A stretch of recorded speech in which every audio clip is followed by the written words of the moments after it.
একজন অতিথি আসবে, সে আমার বাড়ি প্রথম আসছে। তো সে এখন খুব ইচ্ছা হলো যে তাকে একটু, সে জানে আমি রাঁধতে ভালোবাসি, আমি অনেক কিছু রান্নাবান্না করি। তো অ্যাকচুয়ালি বোনের মেয়ের আর কি বন্ধু। তো ভাবলাম একটু বিরিয়ানি চিকেন চাপ করে খাওয়াবো। তো হাতে অনেক সময় কম, কি করা যাবে। তো ভাবলাম তো এইভাবে করি, কিভাবে করছি আমি বলছি, পরে আমি রেসিপিগুলো আর দেখিয়ে দেবো অন্য ভিডিওতে।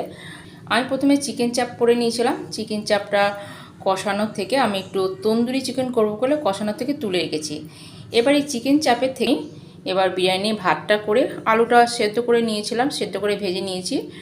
তারপরে যেমন বিরিয়ানিতে যেমন মাংস দেওয়া হয়, আমি চিকেন চাপের থেকেই বিরিয়ানির মাংসটা এইভাবে সাজিয়ে দিয়েছি, দুটো ডিম, তারপরে মশলা যা বেরেস্তা দেওয়া হয় সেটা দিয়েছি। ব্যাস এইভাবে বিরিয়ানি করলাম, চিকেন চাপও হয়ে গেল। এখানে কষানো থেকে চিকেন তুলে রেখেছিলাম, সেটা একটু তন্দুরি করে নিলাম, সঙ্গে একটু রায়তা, মিষ্টি, 4 রকমের মিষ্টি আছে, আর একটু কোল্ড ড্রিঙ্কস। ব্যাস, বলুন ঠিক করেছি কি না? কম সময়ের মধ্যে, মানে কি বলবো, 1 ঘন্টা সময়ের মধ্যে আমি এগুলো করলাম। তাহলে বন্ধুরা কেমন লাগলো অবশ্যই জানাবেন।